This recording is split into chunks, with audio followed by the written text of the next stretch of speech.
ముస్లిమ్స్కి ఖురాన్ ఎలాగో, క్రిస్టియన్స్కి బైబిల్ ఎలాగో, మన హిందువులకి భగవద్గీత అలా. సో ఏంటి భగవద్గీత క్లియర్గా చూద్దాం. వితౌట్ పద్య డైరెక్ట్ మీనింగ్లోకి వచ్చేస్తా.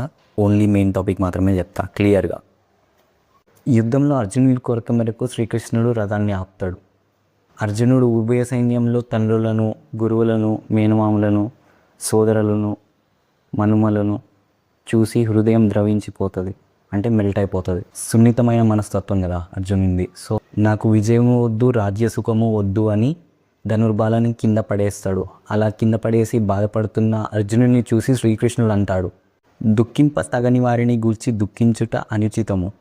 అంటే నువ్వు బాధపడడానికి సరైన వారు కాదు, దుఃఖింప తగని వారిని గూర్చి దుఃఖించుట అనుచితము. ఆత్మనాత్మ వివేకులు అనిత్యము అయిన శరీరం గురించి కానీ, నిత్యం శాశ్వతమైన ఆత్మ గురించి కానీ బాధపడరు. అంటే ఆత్మనాత్మ వివేకులు ఈ శరీరం గురించి కానీ, ఆత్మ నిత్య శాశ్వతమైన ఆత్మ గురించి కానీ బాధపడరు. జీవునకు దేహమునందు బాల్యము, యవ్వనము, ముసలితనము ఎట్లో మరొక దేహమును పొందడం కూడా అలాగే. అందుకే ఆ విషయంలో ధీరులు మోహం చెందరు. మనిషి ఎలాగైతే చినిగిన వస్త్రం వదిలి కొత్త వస్త్రం ధరిస్తాడో, అలాగే ఆత్మ కూడా జీర్ణమైన శరీరాన్ని వదిలేసి కొత్త శరీరాన్ని ధరిస్తుంది. ఆత్మ నాశనము లేనిది. నీటితో తడపలేము, వాయువుతో ఆర్పలేము, అగ్నితో దహింపలేము, శస్త్రములతో ఛేదింపలేము. ఆత్మ నాశనము లేనిది. పుట్టిన వారికి మరణము తప్పదు, మరణించిన వానికి జన్మము తప్పదు. అనివార్యమగు ఈ విషయమును గురించి శోకింపదగదు. ఓ అర్జున, కర్మలను ఆచరించుట యందే నీకు అధికారము కలదు, కానీ దాని ఫలితము పైన లేదు. నీవు కర్మఫలమునకు కారణం కారాదు, అట్లని కర్మను చేయుట మానరాదు. దుఃఖములు కలిగినప్పుడు దిగులు చెందనివాడు, సుఖములు కలిగినప్పుడు స్పృహ లేనివాడు, రాగము, భయము, క్రోధము పోయినవాడు స్థితప్రజ్ఞుడని చెప్పబడును. ఇప్పుడు చెప్పేది చాలా జాగ్రత్తగా వినండి. విషయవాంఛలను గూర్చి సదా మననము చేయువానికి వాని అందు అనురాగం అధికమై అది కామముగా మారి. ఇక్కడ కామము అంటే మీరు అనుకునే కామం కాదు. కామము అంటే కోరిక, విపరీతమైన పిచ్చి ఉంటుంది కదా. సో అది మళ్ళీ చదువుతాను, చాలా జాగ్రత్తగా వినండి. విషయవాంఛలను గూర్చి సదా మననము చేయువానికి వాని అందు అనురాగమధికమై అది కామముగా మారి చివరకు క్రోధమగును. క్రోధము వలన అవివేకము కలుగును. దీని వలన జ్ఞాపక శక్తి నశించి దాని ఫలితమగు మనుజుడు బుద్ధిని కోల్పోయి చివరికి అధోగతి చెందును. ఇక్కడ క్లియర్ మీనింగ్ చెప్పాలంటే విలేజర్స్ కొంతమంది, అందరు కాదు, 70% మంచోళ్ళు ఉంటారు. దాదాపు చాలామంది మంచోళ్ళు నేను చూసిన. బట్ ఒక్క 20-30% ఉంటారు. ఎట్లా అంటే వాళ్ళు వాళ్ళ కోసం బతకరు. వాళ్ళు బతికేదే ఈర్ష్యలు, కోపాలు, కుళ్ళులు, కుతంత్రాలు. అది మీకు బాగా తెలుసు, నాకంటే ఎక్కువ. సో అదన్నమాట. సో ఇంకా క్లియర్గా చెప్పాలంటే ఎగ్జాంపుల్గా ఇన్స్టాగ్రామ్లా, వాట్సాప్లా స్టేటస్లు, స్టోరీస్ పెట్టుకుంటా కనిపిస్తూనే ఉంటారు. వాడు వాని గురించి పెట్టకుండా వాడు మంది గురించి ఏడ్చుకుంటా అసలు బతికేదే ఇంకొకరి వినాశనానికి, అధర్మంకి, అన్యాయానికి. అసలు ఏదో చేయాలి, అసలు సంబంధమే లేకుండా వాడు తెలియకపోయినా పర్లేదు, వాడిని ఏదో చేయాలి.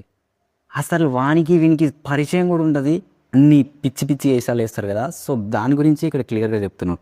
ఏమంటున్నారంటే ఖాళీగా ఉంటారు కదా.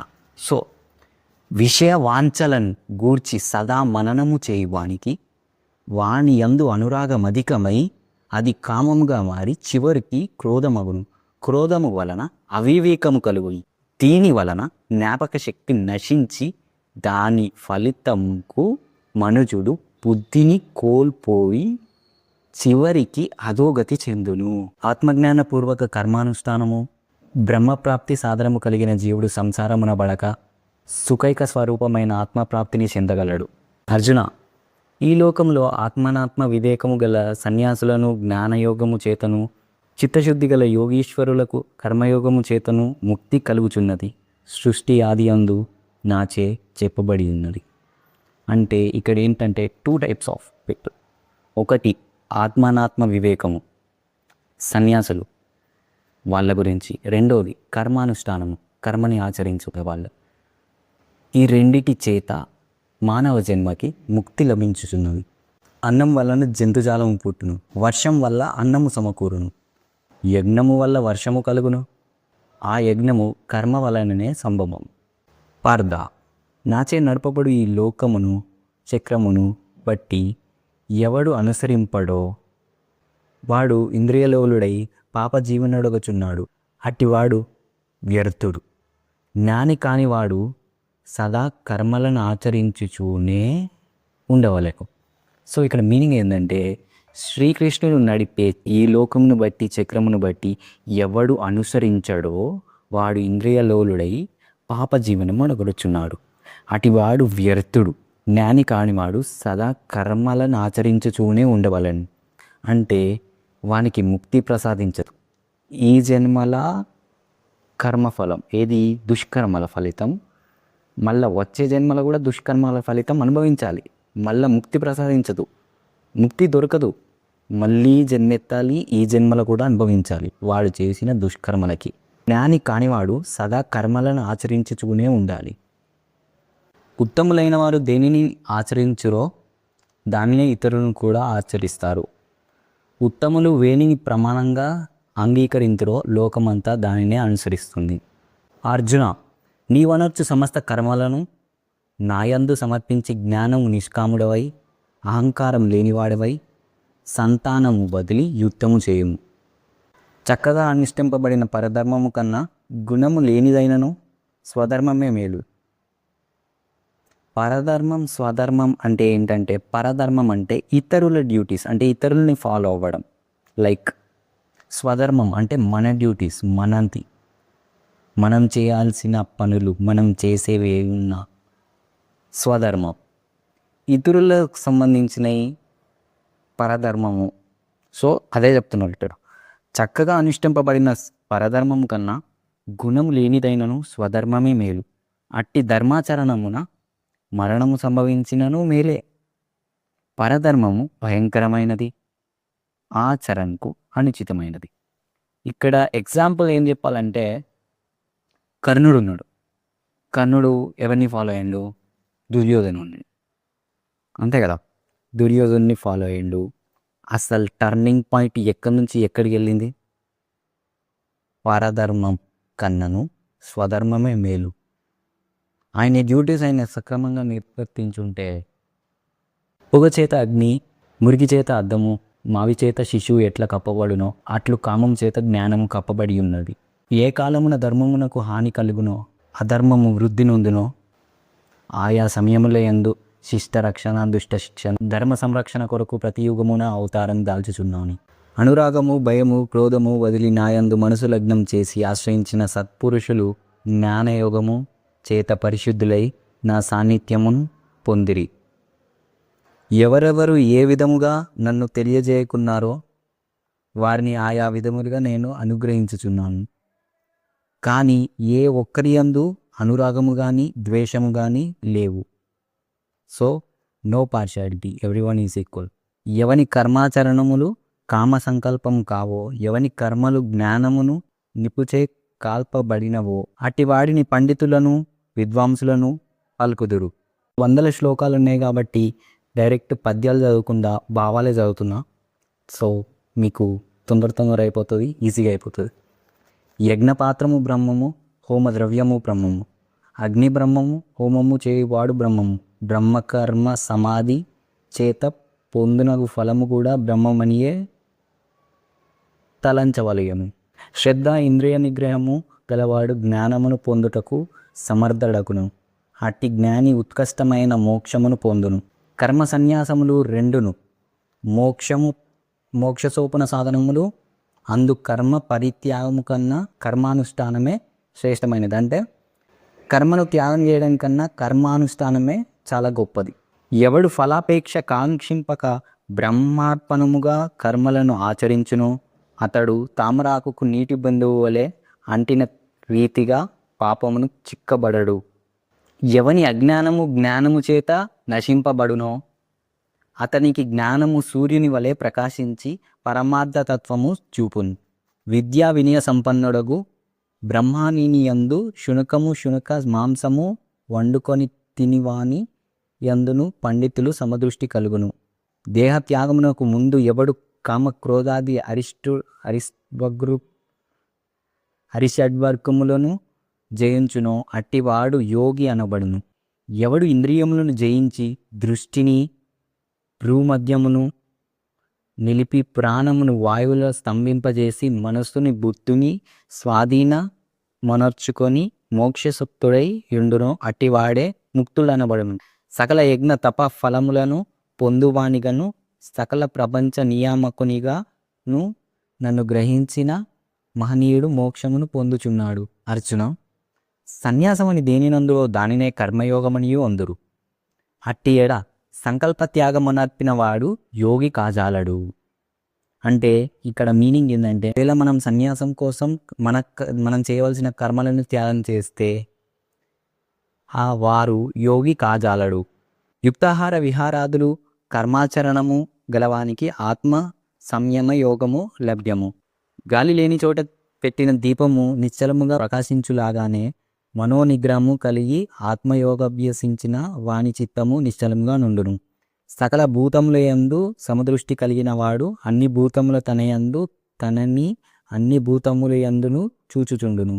అర్జున, ఎట్టి వానికైనను మనసును నిశ్చలముగా నిలుపుట దుస్సాధ్యమే. అయినా దీనిని అభ్యాస వైరాగ్యముల చేత నిరోధింపవచ్చును. అర్జున, పరిపూర్ణమైన విశ్వాసముతో నన్నాశ్రయించి వినయముతో ఎవరు సేవించి భుజింతురో వారు సమస్త యోగులలో ఉత్తములు. వేల కొలిది జనులలో ఏ ఒక్కడో జ్ఞానసిద్ధి కొరకు ప్రయత్నించును. అట్లు ప్రయత్నించిన వారిలో ఒక్కనొకడు మాత్రమే నన్ను యథార్థంగా తెలుసుకొని కలుగుచున్నాడు. భూమి, జలము, అగ్ని, వాయువు, ఆకాశము, మనస్సు, బుద్ధి, అహంకారము అని నా మాయాశక్తి 8 విధముల భేదములతో ఒప్పి ఉన్నది, గ్రహింపుము. అర్జున, నాకన్నా గొప్పవాడు గాని గొప్ప వస్తువు గాని మరేదియూ ప్రపంచములో లేదు. సూత్రమున మనులు గుచ్చబడినట్లు ఈ జగమంతా నాయందు నిక్షిప్తమై ఉన్నది.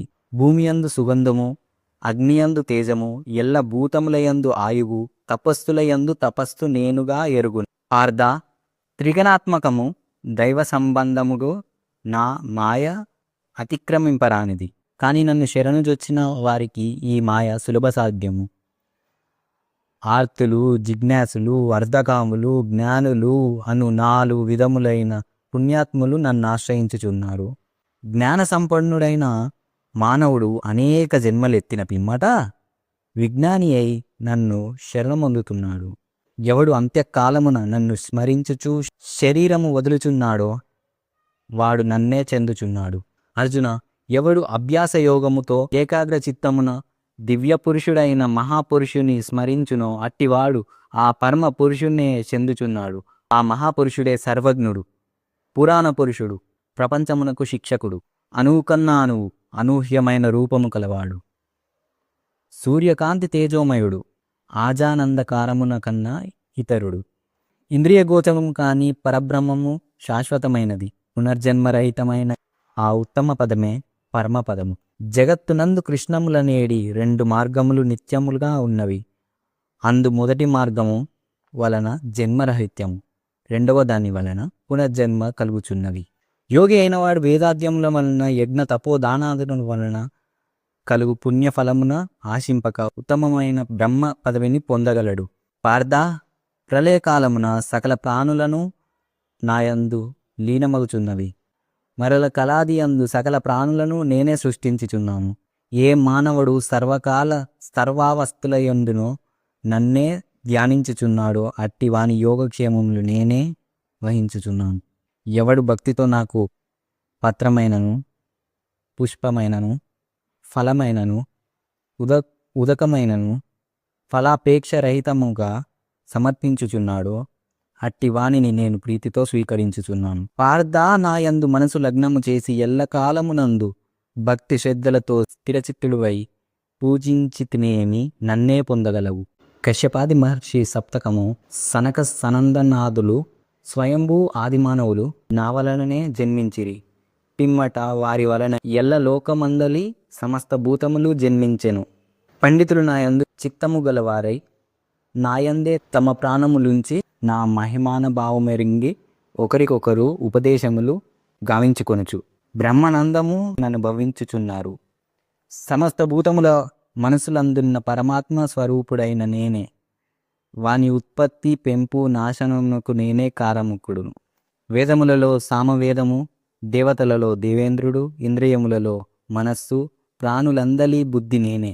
రాక్షసులలో ప్రహ్లాదుడు, గణికులలో కాలము, మృగములలో సింహము, పక్షులలో గరస్మంతుడు నేనే. లోకమునందు ఐశ్వర్యయుక్తమై, పరాక్రమయుక్తమై, కాంతియుక్తమై సమస్త వస్తువులు నా తేజోభాగము వలననే సంభవములు.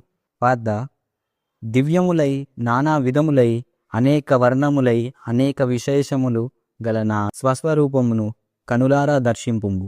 కృష్ణుడు ఈ సారాంశం మొత్తం చెప్పాక ఇప్పుడు అర్జునుడు అంటాడు, దేవా, ఎల్ల దేవతలు, ఎల్ల ప్రాణులు, బ్రహ్మాదులు, ఋషీశ్వరులు, వాసుకి మొదలగు గల ఎల్ల సర్పములు నీ యందు నాకు గోచరమగుచున్నవి. ఈశ్వరా, నీ విశ్వరూపము అనేక బాహువులతో, ఉదరములతో, ముఖములతో ఒప్పి ఉన్నది. అట్లయు నీ ఆకారమున అత్యంత మధ్యమములను గుర్తింపజాలకున్నాను. కోరలచే భయంకరమైన ప్రళయాగ్ని సమానములైన నీ ముఖములను చూచుట వలన నాకు దిక్కులు తెలియకున్నవి. కాన ప్రభువు, నా యందు దయించి నాకు ప్రసన్నుడము కమ్ము. కృష్ణ, ప్రసన్నుడు కమ్ము. అర్జున, ఈ ప్రపంచము నెలల్లా నశింపజేయు బలిష్టమైన కాలస్వరూపులను నేనే. ఈ యుద్ధమునకు సిద్ధపడిన వారిని నీవు చంపకున్నను బ్రతుకగల వారిందెవ్వరునూ లేరు. ఇప్పటికే ద్రోణ, భీష్మ, జయద్రథ, కర్ణాది యోధ వీరులు నాచే సంహరింపబడిరి. ఇక మిగిలిన శత్రువీరులను నీవు సంహరింపుము. అనేక భుజములు కల నీ విశ్వరూపమును ఉపసంహరించి కిరీటము, గదచక్రము ధరించిన నీ సహజ సుందరమైన స్వరూపమును దర్శింపగోరుచున్నాను. కృష్ణ. అర్జున, నీవు దర్శించిన ఈ నా స్వరూపమును ఎవ్వరునూ చూడజాలరు. ఈ విశ్వరూపమును దర్శింప దేవతలందరూ సదా కోరుచుందరు. ఎవరు నాయందు మనస్సు లగ్నము చేసి శ్రద్ధాభక్తులతో నన్ను ధ్యానించుచున్నారో అట్టివారు అత్యంతము నాకు ప్రీతిపాత్రులు. వారే ఉత్తమ పురుషులు. అభ్యాసయోగము కన్నా జ్ఞానము, జ్ఞానము కన్నా ధ్యానము, దానికన్నా కర్మఫల త్యాగము శ్రేష్టము. అట్టి త్యాగము వల్ల సంసార బంధము తొలగి మోక్ష ప్రాప్తి సంభవించుచున్నది. ఎవడు కోరికలు లేనివాడై, పవిత్రుడై, పక్షపాతరహితుడై, భయమును వీడి కర్మఫల త్యాగి అయి నాకు భక్తుడగునో అటివాడు నాకు మిక్కిలి ప్రీతిపాత్రుడు. శత్రుమిత్రులయందును, మానములయందును, శీతోష్ణ సుఖ దుఃఖాదులయందును సమబుద్ధి కలిగి సంగరహితుడై, నిత్య సంతష్టుడై, చెలించని మనసు గలవాడై, నాయందు భక్తి ప్రపత్తులు చూపు మానవుడు నాకు ప్రీతిపాత్రుడు. అర్జున, దేహము క్షేత్రమనియు దేహము నెరిగినవాడు క్షేత్రజ్ఞుడే అనియు పెద్దలు చెప్పుదురు. ఆత్మజ్ఞానమునందు మనసు లగ్నము చేయటం, మోక్షప్రాప్తి యందు దృష్టి కలిగి ఉండుట జ్ఞాన మార్గములనియు వానికి ఇతరములైనవి అజ్ఞానములనియు చెప్పబడును. ప్రకృతిని మాయే అని అందురు.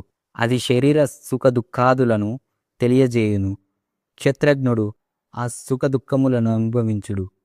పార్థా, సూర్యుడొక్కడే ఎల్ల జగత్తులను ఏ విధముగా ప్రకాశింపజేయుచున్నాడో ఆ విధముగానే క్షేత్రజ్ఞుడు ఎల్ల దేహములను ప్రకాశింపజేయుచున్నాడు. అర్జున, ప్రపంచమున జన్మించిన ఎల్ల చరాచర సమూహములకు ప్రకృతి తల్లి వంటిది, నేను తండ్రి వంటి వాడను. అర్జున, అజ్ఞానము వలన పుట్టినది తమోగుణము. అది సర్వ ప్రాణులను మోహింపజేయుచున్నది. ఆ గుణము మనుజుని ఆలస్యముతోనూ, అజాగ్రత్తతోనూ, నిద్రతోనూ బుద్ధిని చేయును. మానముల యందు, శత్రుమిత్రులయందు సమమైన మనస్సు గలవానిని త్రిగుణాతీతులందురు. పార్థ, సాహసము, ఓర్పు, ధైర్యము, శుద్ధి, ఇతరులను వంచింపకుండుట, కావరము లేకయుండుట మొదలగు గుణములు దైవాంశ సంభూతులకుండును.